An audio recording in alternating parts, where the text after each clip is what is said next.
Today, we celebrate the legacy of an African giant, Guinea Bissauan and Cape Verdean leader Amilcar Cabral, born on the 12th of September 1924. We commemorate the legacies of Amilcar Cabral and pay homage to him by remembering the lessons he taught us in the quest to see the liberation, unification, and development of Africa. Amilcar Cabral was an agricultural engineer, Pan-Africanist revolutionary, writer, and political leader. Born in Guinea-Bissau, Cabral was one of the leading figures in the fight for independence of Guinea-Bissau and Cape Verde. He was educated in Lisbon, where he helped form the Centro de Estudios Africanos in 1948. In 1962, Cabral took his party into open war for independence from Portuguese colonialism. Cabral was assassinated in 1973, 8 months before Guinea-Bissau attained its independence and just over 2 years and a half before Cape Verde was also to gain its freedom. He remains one of Africa's foremost freedom fighters and anti-colonial leaders whose legacy has influenced a generation of Pan-African revolutionaries and freedom fighters. We pay homage to him today by remembering his contributions to the liberation of all people then and now. This afternoon, we're joined by two comrades, Comrade Blaise Tulo and Comrade Mamadu Djabi, who will be assisting us and taking us forward this afternoon as our panelists. They will be offering their contributions to Amilcar Cabral's historical political legacy and how it has applications and relevance today, as well as his contributions to liberationary art. Also, the implications that has on the current situation, political and socio-economic, in West Africa. I'd like us to begin with Comrade Mamadu Djabi from Guinea-Bissau. He'll be assisted by Comrade Samuel with translation. Comrade Djabi, if you could kindly please take us through the historical and political contributions of Amilcar Cabral in the liberations, not just of Cape Verde and Guinea-Bissau, but of all Africa. Thank you, Comrade. Good morning to everybody. Good afternoon, depending on the time zone from where you are joining us from. I want to express my gratitude for the invite in this great event where we will talk about this great leader, Amilcar Cabral. Charismatic, no doubt, and intercontinental leader. He led two countries into independence. I also would like to thank my colleagues and friends for joining this panel to talk about Amilcar Cabral. We would take hours and hours, given that he contributed massively, as alluded my fellow comrade earlier.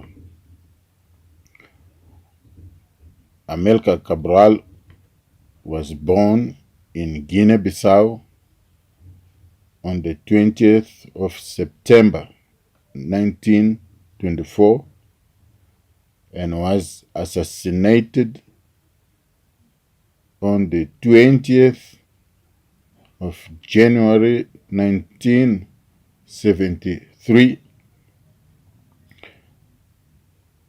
He was married to Maria Cabral.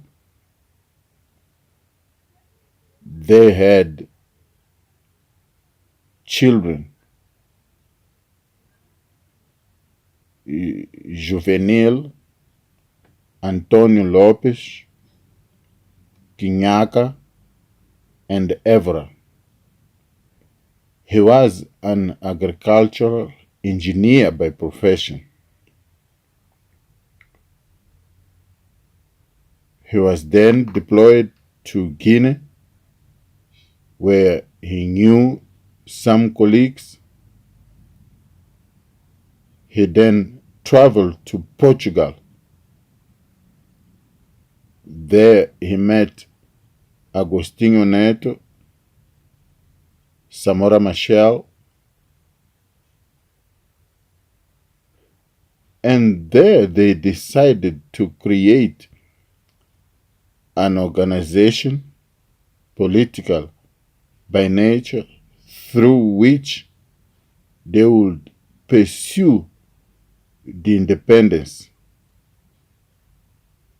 upon returning to Africa. PAIGC political party was now formed just so they would attain the independence. He mobilized the youth to join the cause to fight against the Portuguese colonialists.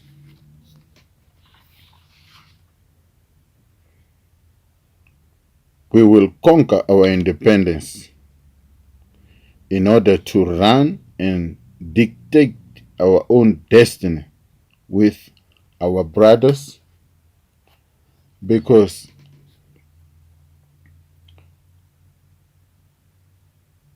his dream sought to unite these two countries, Cape Verde and Guinea Bissau. He selected comrades from universities, explaining to them the program leading up to struggle for independence. He had great support also from female comrades.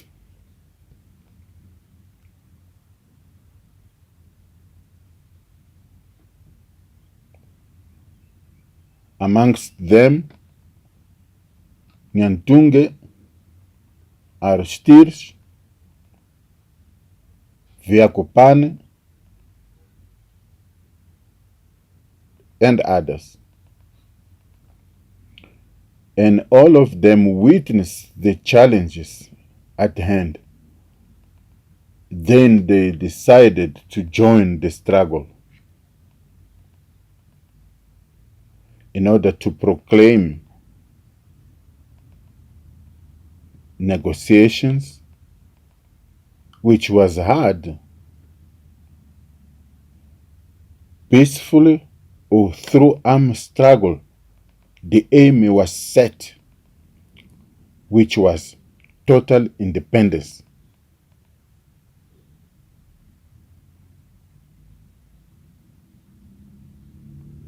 Through his journey for liberation, Amilcar Cabral and others had their base to support them, and also they had the support of the Pan-Africanist Ahmed Sékou Touré, because they had to have a country in the region as basis of backup.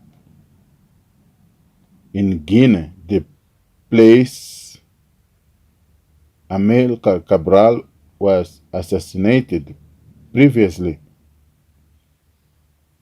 that's where they had this base.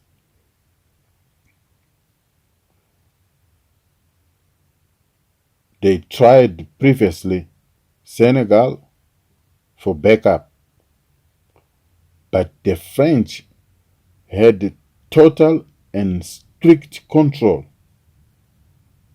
But yes, Guinea accommodated them with other freedom fighters and Pan-Africanists. Then they planned their way to liberate the people. After going to Angola and Portugal, then he returned to Africa. He lectured female comrades, motivating them on the need to build a decent nation, a fighting nation, but that also would cultivate its own food. As you know, he had agricultural skills. He really gave his best, but other revolutionary armed forces in the wings did not have sufficient weapons to attack the Portuguese colonialists. We usually say in our meetings,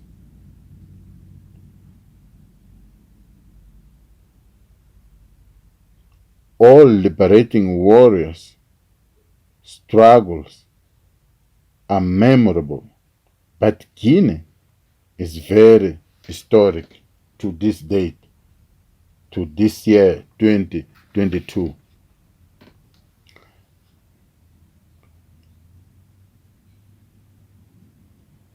In some areas of Guinea, you still find vehicles of that time, some explosives, if I understood well. Cabral always believed that you cannot leave behind the youth if you are to build a strong nation. The future of Africa is in the hands of the youth. I can recall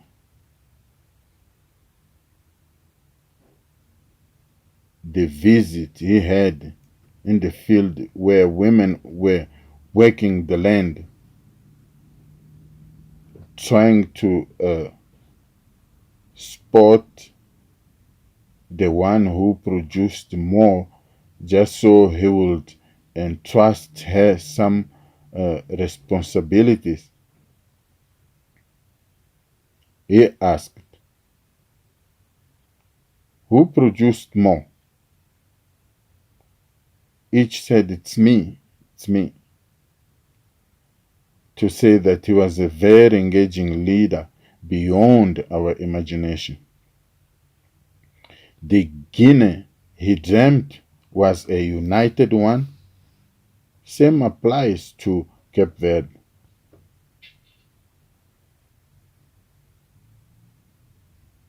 There is no storyteller who can speak about these two countries without mentioning the other, let alone Amilcar Cabral. Even girls use it to leave their homes, their house chores, to follow Cabral. To say that the assassination of Amilcar Cabral demoralized many freedom fighters. And when it was announced that he was assassinated, many could not believe that.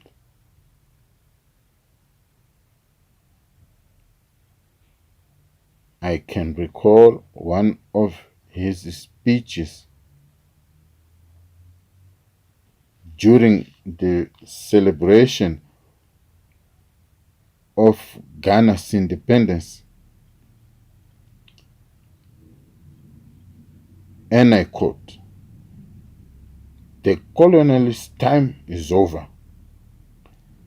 Time has come for Ghanaians to start building Ghana, mainly the youth. The children of Ghana must develop Ghana. There is no other country,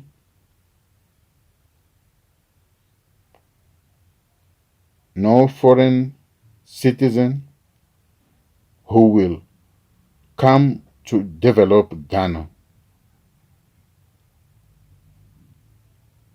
We must collaborate as Pan-Africanists.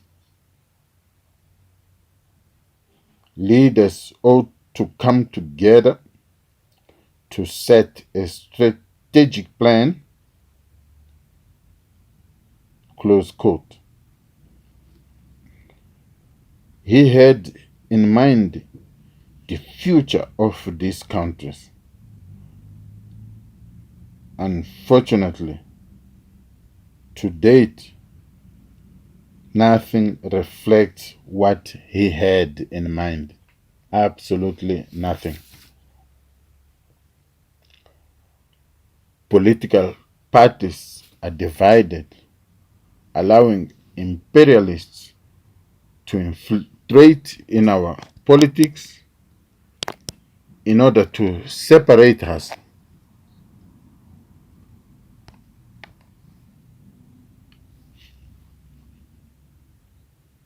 That was not his plan.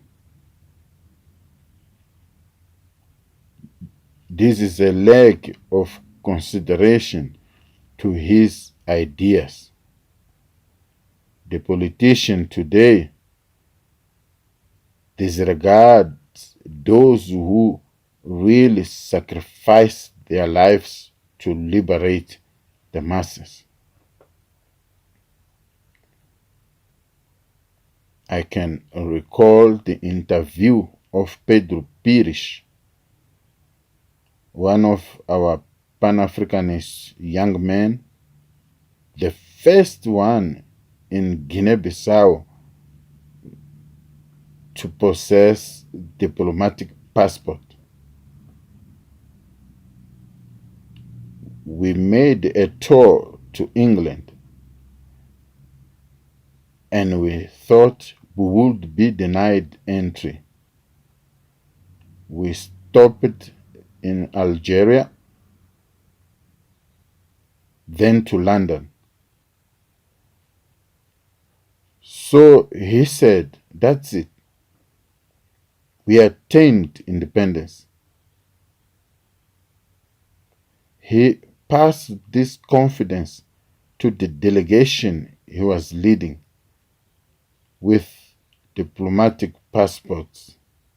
So all this reflects Cabral's ideology. Train and transform people that when we enter Guinea-Bissau, we would build a nation with all of them. Those who are capable, let them lead. He himself was an engineer, but let the mechanic do his job. The architect may also contribute. That was one of his ideas. The military forces should take their positions to defend. Politicians ought to lead the state's structure. Unfortunately, he was assassinated. In Africa, there are other socialist parties with the same ideology of PAIGC, but they are different.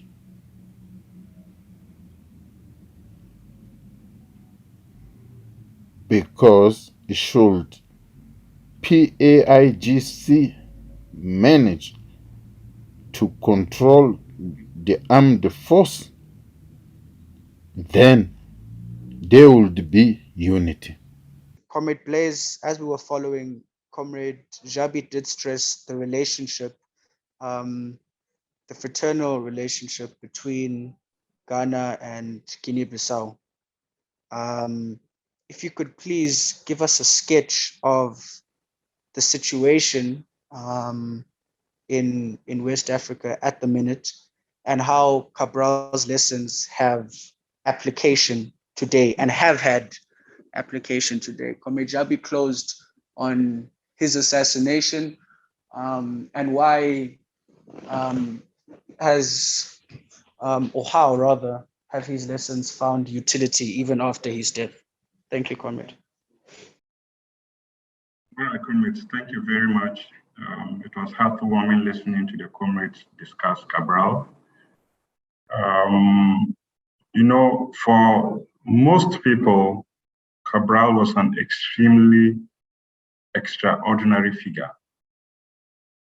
To so many people, Cabral was extremely extraordinary, close to inhuman, okay? Because then what Cabral did has not been replicated anywhere in history. So that impression is welcoming. You know, but for some of us, we like to see Cabral as an ordinary man who went through a certain historical process.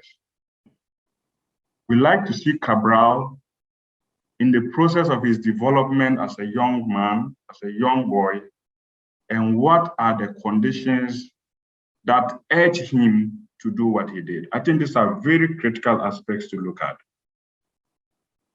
And the best way to do this is to apply what we would normally say a historical and dialectical approach.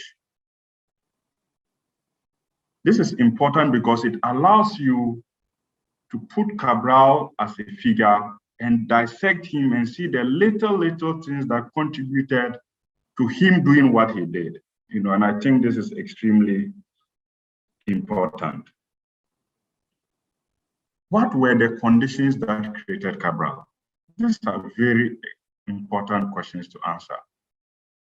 Cabral was born and grew up in a Portuguese colonial territory. He saw, you know, as an ordinary boy, the father was a teacher, the mother was a trader. He saw the ordinary people go through the inhuman conditions in which they went through. As a young boy, he saw close relatives, family members, friends who went to bed every day without food, no water, no health care. I mean, Portugal, and it is important to make this point, that Portugal was an isolated, backward European nation, you know, which explains, you know, the extent to which they subjected the people of Guinea Bissau and Cape Verde into those conditions in which they did. Okay. I think it is also important to mention that, and Samora Machel made that point, that there's no colonialism that is less. Colonialism is colonialism.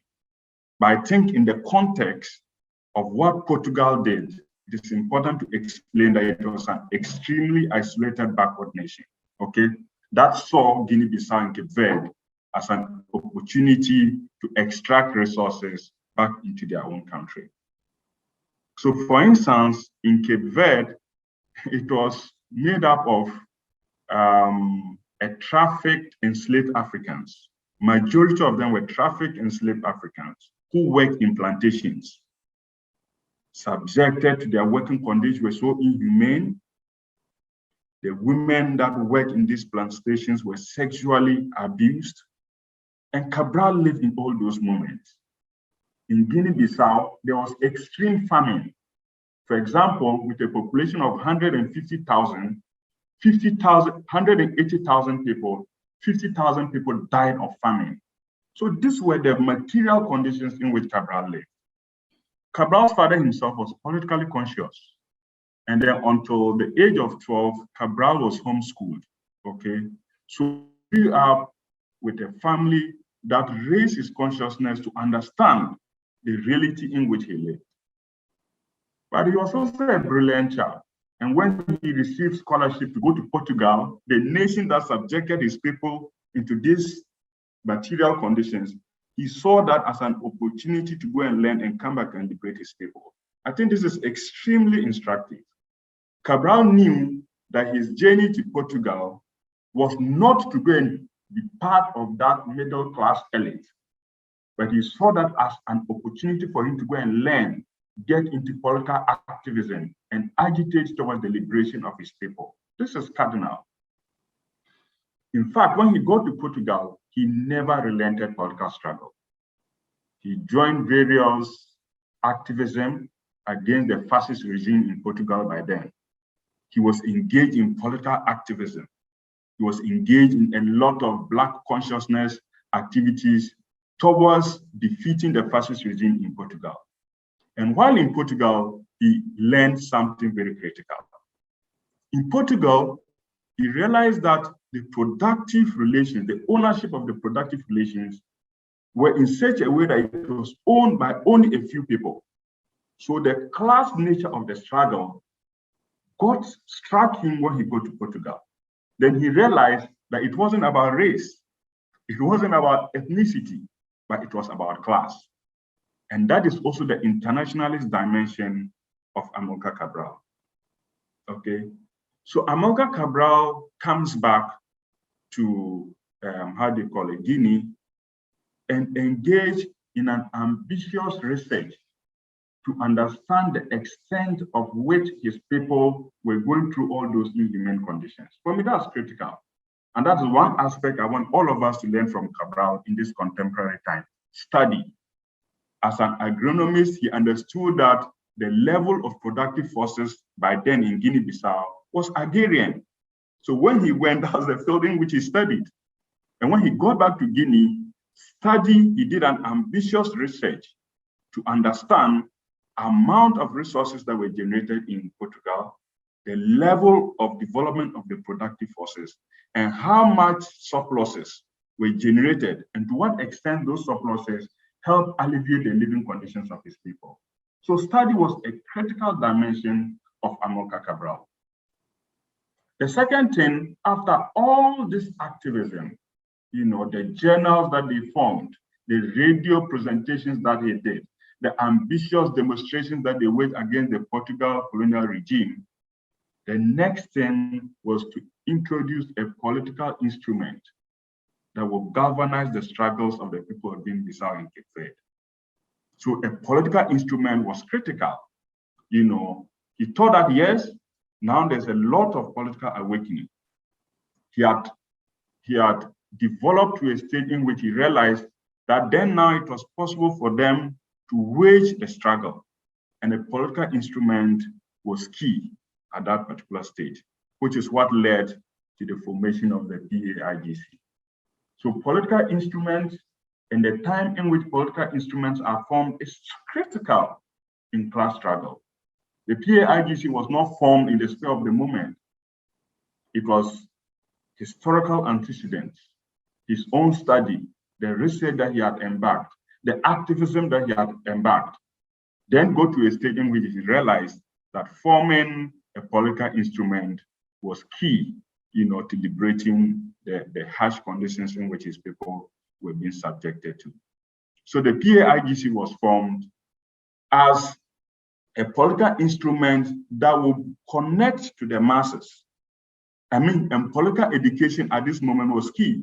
The PAIGC, under the leadership of Cabral, did a lot of political education because the consciousness, and this is where culture came about. He says that, look, we live in a historic material moment where there was a lot of propaganda machinery.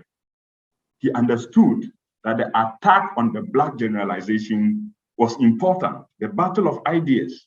How were they going to confront this? Because this was key, because ideology is critical to unveil the material conditions of the people. Merely suffering is not enough but understanding the conditions of your suffering was key. And that was why Amilcar Cabral, with the formation of the PAIGC, embarked on an ambitious political education to allow the people to understand their own living conditions. Political education was also connected to popular organizing. Cabral said that the people were not interested in their ideas. The people were interested in fighting for the betterment of their material conditions.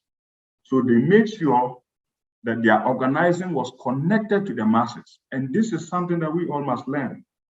Cabral understood the class nature of society. He understood that the class struggle would only be successful if the formation of the PAIGC was connected to the direct struggles of the masses. So Cabral's political tactics was connecting to the masses. And then, of course, we know that they embarked on a guerrilla warfare. But he says that, look, guerrilla warfare does not have universal principles, and that every guerrilla warfare must reflect the conditions and realities of the peculiarities of a given people. So he says, for example, that mountains are very important in guerrilla warfare. But in our condition, we do not have mountains in Guinea Bissau and Cape Verde. So our people were going to represent our mountains. So the PAIGC was carefully connected to the masses of the people. I mean, that was a very remarkable achievement. And they also started organizing what they call the liberated zones. You know, they didn't just start fighting universally. They started liberating the zones slowly by slowly and made sure that they understood the political terrain in which they existed. So, of course, the comrade has explained how they gained independence. But like you said, comrade, how do we connect that to the current happenings in West Africa? For me, that is key. You know, in the wave of democratization and the anti-colonial movement and liberation movement, our people understood that democracy was going to serve the needs and aspirations of the people. That every political system must address the living conditions of our people. That is key. It doesn't matter whether it is military regime. It doesn't matter whether it is democracy. What is critical is that whether these political systems addresses the living conditions of our people. And when our people woke up with all these leaders that led the liberation struggle, they understood that they were fighting for two key things. Number one, that they could be able to elect their own leaders. Because under colonialism, our people were not able to elect their own leaders. So the struggle for decolonization and for popular democracy was because our people wanted to have the opportunity to elect their own leaders. Secondly, they wanted to make sure that the resources that were ingrained in their soil was explored for the benefit of themselves. So these two were key, you understand. But we have realized, you know, under the current regime, the democracy has become a fanciful playfield where every 4 or 5 years, our people are thrown out of the sun to go and vote, and then nothing happens. Democracy now stands at just voting every 4 years. And for me, this is a problem. And definitely, our people are going to resist all these systems. Our people are going to resist a democracy that does not address the living conditions of our people. And I'll give you a recent example. I mean, the coup that just happened in Burkina Faso. Over 70% of the territory of Burkina Faso was infiltrated by insurgents, 70%. So technically, the so-called democracy was being handled just around the 30% territory. This is problematic. The military, the France military that were sent to help fight the insurgency never happened. In fact, the security services that were joined with the France military were being killed day after day. In the communities, the insurgents were killing the local people. How do you expect the people to sit back and wait for their democracy to be trampled upon? So ultimately, it doesn't matter whether it is military regimes or democracy. What matters is whether the political system addresses the living conditions of our people. And if you have realized, almost all the coups that has happened recently are extremely popular. And then you have regional bodies that are supposed to superintend over the wishes and aspirations of our people, merely reduced to issuing restrictions, issuing sanctions, without addressing the conditions that generate these systems. So it's true, look, Cabral and co led a struggle that was admired by our people. But today, there have been a lot of reversals. The living conditions of our people, especially in the West African region, is nothing to write home about. I think it's a good moment for us to ask Comrade Djabi to wrap up very briefly in 2 minutes. If he could offer us his contributions on the fallout, the political results of the coup attempt in Guinea Bissau in February. If that could be, if that could feature as his closing remarks very briefly in 2 minutes, please. Thank you once more. I also want to thank my comrade there. I would like just to talk about the situation. I will start with West Africa. It's quite worrying, the situation in West Africa. Why is that? Because our states are growing weaker and weaker, and we can see the terrorists, they are invading. They are invading our states. So this has to do with what Nkrumah said. When we don't have a force, an armed force which is Republican, for us to rebuild our region is going to be difficult. For example, from West Nigeria to Mali,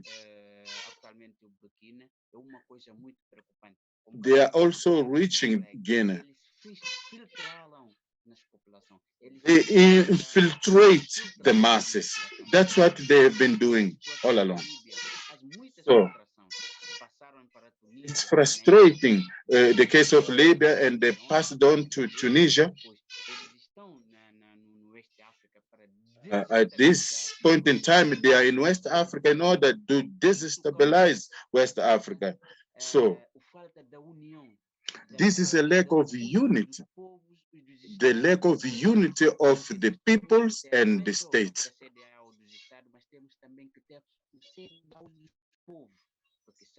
We also have to bring in the masses, because if we have this CDA with people who are connected,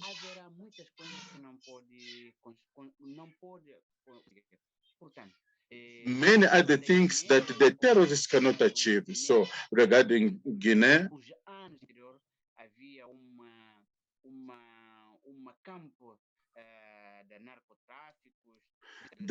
in Guinea, there is narco traffic with the countries of the region. So there was a lot of crime there.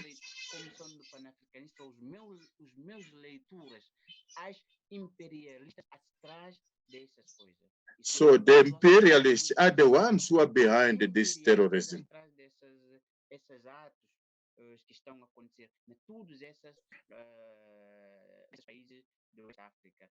All that is happening in West African countries, we ourselves, we can manufacture weapons.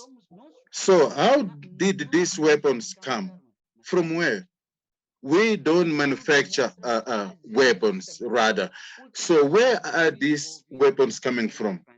As you could hear that the president of France, he said, our place is in Africa. We have to recover our place, meaning Africa. That is from the president of France. So I have a message for the African youth. It's a special message to the youth in Africa. We must love our countries. We have love our nations. if we unite ourselves, otherwise nobody's going to help us and nobody can liberate us. This coup in Guinea,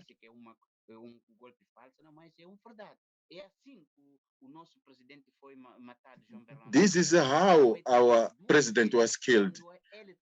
They attempted to kill him twice. So after he was assassinated, a president of the country, that was within 24 hours. So I think the new generation,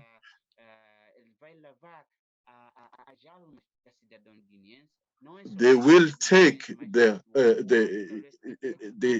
citizens of Guinea, leading them somewhere in revolutionary means. The ideas of Thomas Sankara, Amilcar Cabral, like that, we're going to reach our destiny with our people. Thank you for the floor. Thank you very much, Comrade Samuel. Thank you for that, Comrade Djabi. With that, please, may we close. Thank you all for attending. Thank you to Pat for putting this together. Thank you, Comrade Blaise, very much for attending and putting forward your contributions. Please do share that very, very rare literature